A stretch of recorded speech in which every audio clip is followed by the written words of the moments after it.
Bonjour à tous, aujourd'hui comme vous le voyez, Olympiade nationale de mathématiques 2024, l'exercice 2 pour les candidats de la spécialité maths. Le titre c'est Nous sommes toutes distinctes. On a déjà fait la partie 1, il faut vraiment l'avoir faite, sinon il y a des questions ici que vous n'allez pas vraiment saisir. On étudie des ensembles hein, dont les sommes sont toutes différentes, toutes distinctes. En abrégé on dit STD, on verra ça ici dans la question 9 et la partie 3, on va faire les premières questions. Donc, on étudie ici une suite définie par récurrence. U1 égale 1, UN plus 1 égale U1 plus, etc. UN jusqu'à, donc de 1 jusqu'à N plus 1. On va d'abord calculer des termes, ça reste simple. Faire un petit programme en Python. Ensuite, des questions donc sur la nature de la suite en question 8 et 10.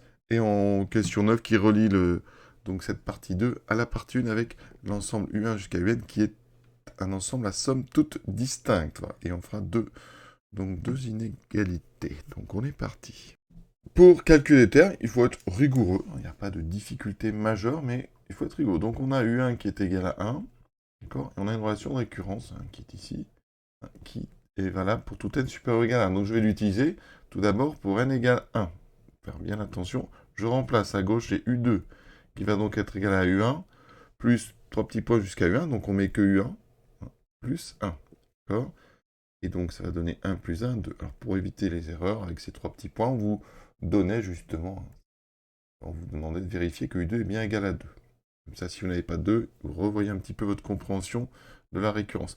Ici, pour n égale 2, j'aurai donc U3 égale donc U1 plus U2. On va s'arrêter ici, vous voyez, à 2 plus 1. Donc, j'additionne les deux termes précédents. 1 plus 2 plus 1, ce qui me fait 4. Donc, on est bon. Et ensuite, il faut aller chercher U5, donc il faut d'abord calculer U4, donc on n'a pas le choix, c'est une suite comme ça définie par récurrence. Donc on a U1 plus U2 plus U3, et donc ça me donne 1 plus 2 plus 4, et j'ai oublié ici plus 1, ça me donne 8. On applique donc la récurrence pour n égale 4, U5 égale U1 plus U2 plus U3 plus U4 plus 1. Ce qui me fait donc 1 plus 2 plus 4 plus 8 plus 1. Et si on calcule tout ça, ça fait 16. Alors on remarque quelque chose d'intéressant. On a ici 2, 4, 8, 16. On n'a que des puissances de 2. D'accord. Donc dans l'idée, on va montrer que cette suite, c'est une suite géométrique de raison 2, avec un premier terme U1 est égal à 2. Et je vais faire une petite remarque qui va nous servir dans deux questions, parce que là on va faire un petit programme en Python. Mais vous pouvez remarquer ici qu'à chaque fois, quand on regarde U3, vous avez U2 qui est caché à l'intérieur de U3. Parce que U1 plus 1, vous l'avez. Alors il faut juste changer. Vous avez U1 plus 1. D'accord. Ça veut dire que U3, on peut remarquer que U3, c'était en fait U2 plus U2. C'est donc 2 fois U2. Pour U4, on a à l'intérieur du 4, U3 qui est caché, vous voyez. U1 plus U2. Et le plus 1 qui est là. On a donc ici un U3 plus U3. On retrouve aussi que U4, c'est 2 fois U3. Et c'est pareil pour U5. À l'intérieur de U5, vous avez U4. Vous avez U1 plus 2 plus U3, voilà. Et vous avez le plus 1 qui est ici. Et donc, on retrouve en fait U4 plus U4. Donc on généralisera ça à la question 8. Voilà, je vous le dis. Maintenant, notre petit programme en Python. Rédiger sur votre copie donc un programme en langage Python qui renverrait U100. Je vais faire le plus simple possible. Vraiment un programme qui ne servirait qu'à faire U100. Alors, on doit faire quoi? On doit donc partir de U1. Alors, petite analyse de la chose. D'accord. Et ensuite, pour calculer U2, eh bien, je dois donc ici ajouter à ce U1, donc la somme des termes. Ça veut dire qu'ici, au départ, on va mettre ça dans une variable. Alors, je vais l'appeler S. Et cette variable S, donc je lui rajoute le 1 qui est dans la relation de récurrence. D'accord. Donc, pour l'instant, S vaut U1. Et dans la deuxième boucle, U3, il faudra que à cette somme S, que je rajoute le terme que je viens de calculer. D'accord. Donc, je vais prendre S, c'est-à-dire, pour l'instant, U1 plus U2, et je dois lui rajouter 1. Donc, conclusion. Mon programme va commencer, tout simplement, on va commencer notre somme. On va lui mettre dedans le 1. D'accord. Ensuite, il faut calculer combien de termes. On part de U1 jusqu'à U100, donc il faut 99 termes. Donc on fait 99 boucles. Donc for I in range 99. C'est-à-dire que I va varier de 0 jusqu'à ici, donc 98. C'est important. Ensuite, on va commencer donc à calculer le terme suivant. Donc, pour l'instant, mon terme, hein, je sais que U1 vaut 1 au premier tour. Donc, le terme suivant, c'est donc U1 plus 1. On fait donc S plus 1. Et cette somme, à chaque fois, eh bien, je vais lui rajouter le terme que je viens de calculer. Donc, S va être égal à S plus le terme que je viens de calculer. Et à chaque fois, vous voyez, eh bien, on a cette somme qui grandit d'un terme, le terme qu'on vient de calculer, en rajoutant 1 justement à cette somme. Et on n'a plus qu'à faire ici un print U, et l'exercice est déjà terminé. Enfin, le programme est déjà terminé, donc print U. On va vérifier ça tout de suite. Pour ça, j'utilise donc le petit logiciel Tony, hein, voilà, pour ceux que ça intéresse, il est très compact, c'est très bien. Donc ici, voici mon programme. Alors, je l'exécute, d'accord. J'obtiens donc ce nombre-là. Alors, on a vu hein, que U1 c'était 2, U2 c'est 4, donc normalement U100 c'est 2 puissance 99, donc je tape 2, donc puissance 99, et on doit tomber sur le même nombre. Voilà, c'est parfait, donc le programme a l'air opérationnel. On peut faire un petit peu plus joli. Donc, je vais créer ici une fonction, donc la fonction suite, d'accord, j'utilise les mêmes ressorts. Par contre, je crée ici une liste dans laquelle je mets d'abord U1, et dans chaque boucle, je vais rajouter à cette liste le terme que je calcule. Comme ça, j'aurai une liste avec tous les termes à l'intérieur. Et donc, après, je crée une ligne pour me demander le nombre de termes à calculer, et j'exécute. Donc, vous voyez qu'ici, on demande, si je demande par exemple 10, j'aurai une liste avec ici les 10 termes. Donc, U1, U2, U3, U4, U5, U6, U7, U8, U9 et U10, vous voyez. Donc, si je le réexécute, je mets 100, et donc, alors, évidemment, c'est une longue liste, donc si on va aller voir, hop, et ici, on a donc notre dernier terme, voilà. Alors, cette question est un petit peu délicate, parce que ici, on a une suite qui est définie de façon spéciale. Un terme, il y a déjà la somme de tous les termes précédents, plus 1, d'accord? Donc, intuitivement, on comprend ce qui se passe, c'est-à-dire que U1 vaut 1, et puis à chaque fois, pour fabriquer un terme, vous faites des sommes de nombres positifs et vous rajoutez 1. Donc forcément, U2 va être positif, puis U3, ben, ça sera une somme de termes positifs plus 1, donc c'est toujours positif. Mais ça, c'est un raisonnement un petit peu abstrait, hein, qui nécessite ce qu'on appelle le raisonnement par récurrence, vous voyez en terminale. Donc ici, on va procéder autrement, avec un raisonnement accessible en première, hein, mais qui empiète un petit peu sur la question 10. On va voir pourquoi. Tout à l'heure, on a remarqué en calculant hein, que ici, on avait UN plus 1, et qu'à l'intérieur de UN plus 1, on avait UN, regardez, U1 plus, donc ici jusqu'à UN moins 1, plus UN, plus 1. Alors si je fais ça, par contre, comme j'ai UN moins 1, je vais le faire pour tout N supérieur ou égal à 2. Sachant que, on va les vérifier, par contre, pour N égale 1, on a U2 qui est égal à U1 plus 1. Comme U1 vaut 1, et bien là, j'ai bien 2 fois U1, d'accord? C'est-à-dire 2. Ensuite, pour N supérieur ou égal à 2, ici, ce qu'on remarque, c'est que dans cette somme de UN plus 1, ceci plus 1, alors je vais remettre un petit peu d'ordre, que vous voyez clairement ce qui se passe. On a U1 plus 3 petits points, tout jusqu'à UN moins 1, plus 1, et je mets le UN après. Et là, en fait, on remarque que dans le calcul de UN plus 1, il y a entièrement UN plus UN. C'est-à-dire qu'ici, vous retrouvez UN plus ce UN qui a été mis de côté, et donc on trouve 2 UN. Ça veut dire que, quel que soit N, hein, donc pour tout N supérieur ou égal à 1, on remarque que U, donc N plus 1, c'est 2 fois UN. Et vous remarquez que ça, c'est caractéristique des suites géométriques. C'est pour ça que j'empiète un petit peu sur la question 10. Donc, la suite UN est géométrique. Deux raisons. 2. Et 2, c'est un nombre strictement positif. Alors, je vais plutôt m'écrire un 2, c'est un nombre strictement positif. Le premier terme, U1, est strictement positif, donc ça veut dire que, eh bien, notre suite, elle est strictement croissante. On a une raison positive, un premier terme positif, donc la suite UN est croissante. Elle est même strictement croissante. Voilà. On a une raison positive avec un premier terme positif. Et bien ça veut dire que notre suite géométrique, eh bien, elle est toujours croissante. Et elle a des termes d'ailleurs toujours positifs.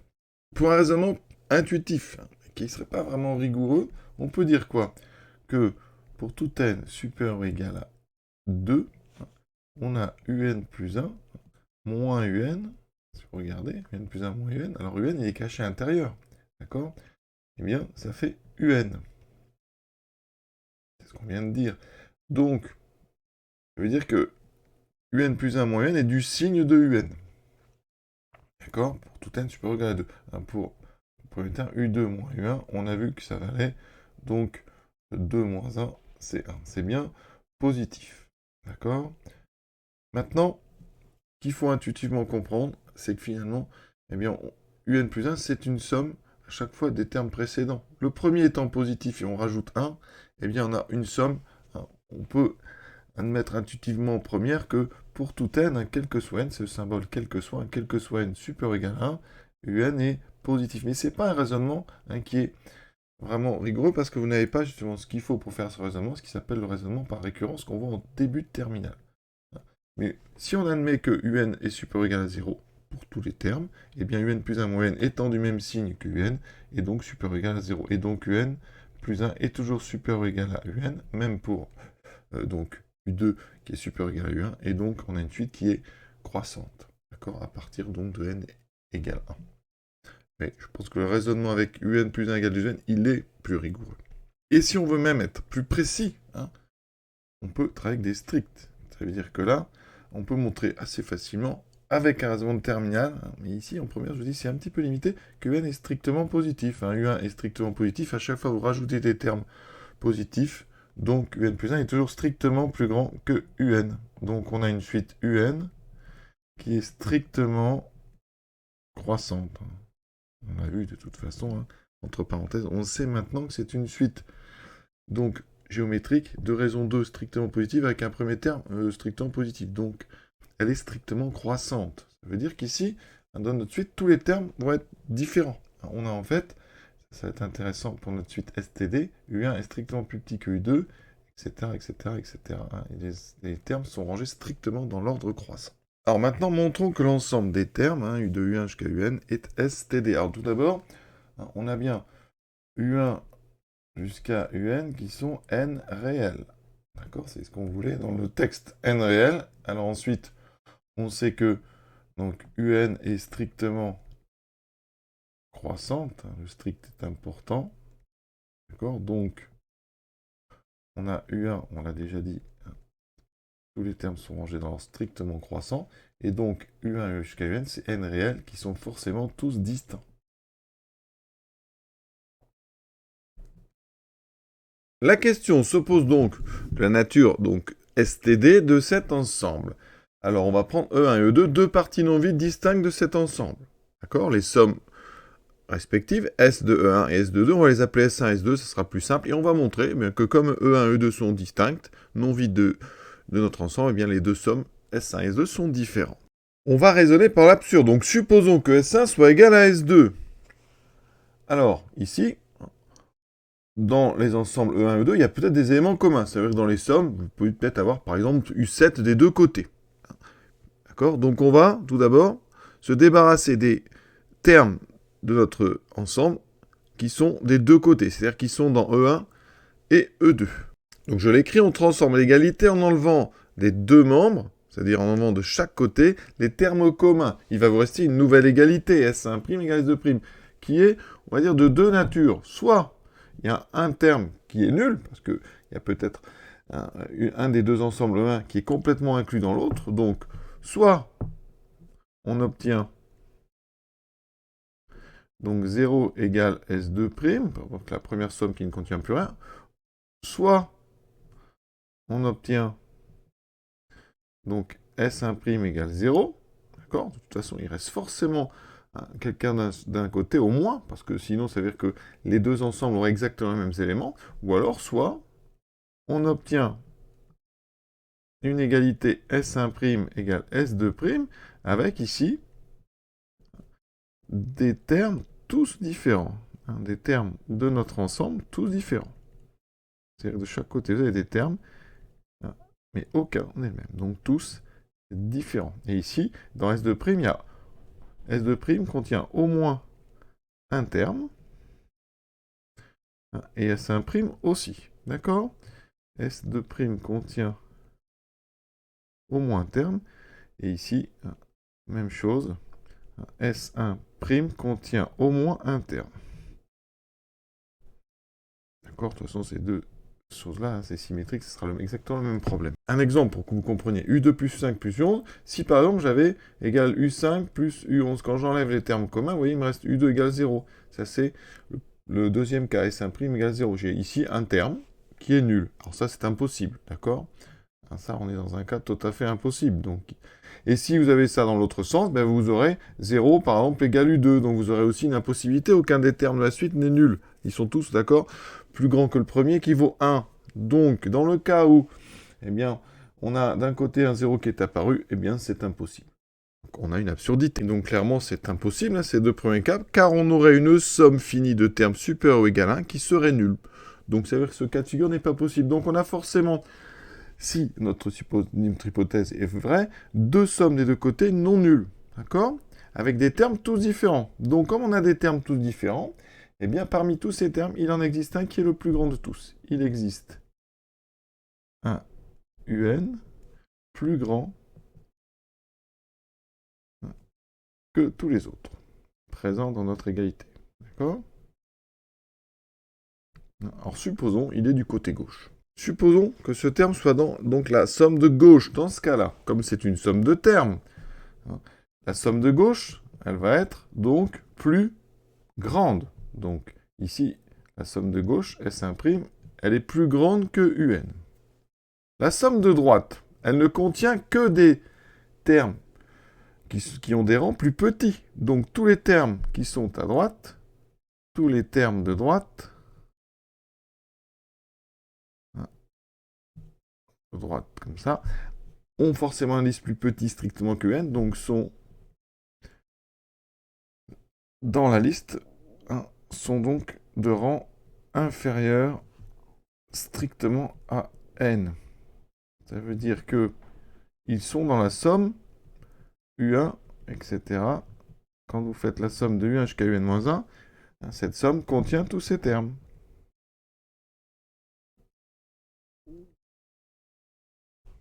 Et c'est là qu'il y a une astuce, parce que vous savez que UN, c'est U1 plus, etc., jusqu'à UN moins 1, d'accord? Plus 1. Donc UN est strictement plus grand que la somme de U1 jusqu'à UN moins 1. Hein, ici, je n'ai pas dit, mais c'est important aussi, hein, le N, c'est supérieur ou égal à 2, parce qu'on a au moins un terme de chaque côté. Donc U grand N, c'est au minimum U2, d'accord? Donc qu'est-ce qu'on a? On a à gauche, dans S1', donc on a à gauche S1' qui est plus grand que UN. UN qui est lui-même plus grand que la somme de U1 jusqu'à donc UN-1.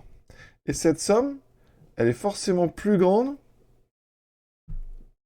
que S2'. Parce que S2', tous les termes de S2' sont forcément dans cette somme. D'accord? Il n'y en a pas d'autres. Donc ici, regardez. On a donc S2' qui est... Alors ici, pardon, c'est inférieur ou égal. S2' qui est donc strictement plus petit que S1'. Et donc, on est sur une absurdité. Donc ici, c'est impossible. Donc notre raisonnement fait que notre hypothèse fausse. Ça veut dire que S1 est forcément différent de S2. Et donc toutes les sommes sont différentes, d'accord? Et donc notre ensemble de U1 jusqu'à UN, il est à somme toute directe. Alors je vais donner un exemple pour illustrer parce que c'est pas évident quand même. Imaginons donc une suite à gauche qui serait U2 plus U7 plus U11 plus U13, d'accord? Et à droite, on aurait donc U7 plus U9 plus U15. On enlève d'abord tous les termes communs, c'est-à-dire que le U7 et le U7. Voilà. Maintenant, de chaque côté, vous voyez, j'ai des termes de la suite, tous différents. U2, U11, U13, il n'y en a aucun qui est égal, puisque de chaque côté, ils sont tous différents, et qu'on a enlevé ceux qui sont égaux, qui étaient de chaque côté. Ensuite, dans ces termes, il y en a un qui a un indice le plus grand. C'est U15. U15, c'est le terme d'indice le plus grand. Et vous savez, d'après le calcul, que U15, d'accord, le côté ici gauche, il est strictement plus grand que U15, puisque c'est U15 auquel on a rajouté une 9. Le côté droit, U15, vous savez que c'est U1 plus U2 plus U3 jusqu'à U14 plus 1. Ça veut dire que tout ce qu'il y a à gauche, ici, vous le trouverez dans cette somme. Ça veut dire que U15 est forcément, comme on rajoute un, strictement plus grand que ça. D'accord? Donc ça veut dire que à droite, on est strictement plus grand que U15, et à gauche, on est strictement plus petit que U15. Pardon, c'est pas comme ça, on est strictement plus petit que U15. Alors, petite imprécision, ici, on peut être supérieur ou égal si jamais il n'y a plus que U15. Ça, c'est le cas vraiment. Donc, à droite, on est supérieur ou égal à U15. À gauche, on est forcément strictement plus petit, donc il y a une impossibilité. Donc, si on prend deux sommes, eh bien, elles sont forcément différentes. Alors, on va s'arrêter là, parce que là, c'était un petit peu compliqué. Donc, compliqué en fait à rédiger, hein, c'est pas très compliqué, mais dans l'idée, c'est pas simple, pour rester clair. Donc la partie 3, on la réservera pour un petit peu plus tard. Elle est un petit peu plus, on va dire, plus technique. Donc ça sera moins difficile, on va dire, à comprendre. Par contre, ça finit très difficile avec des probabilités, des variables aléatoires. Donc je vous souhaite donc une bonne fin de journée et à très bientôt pour la suite de ce finalement joli exercice.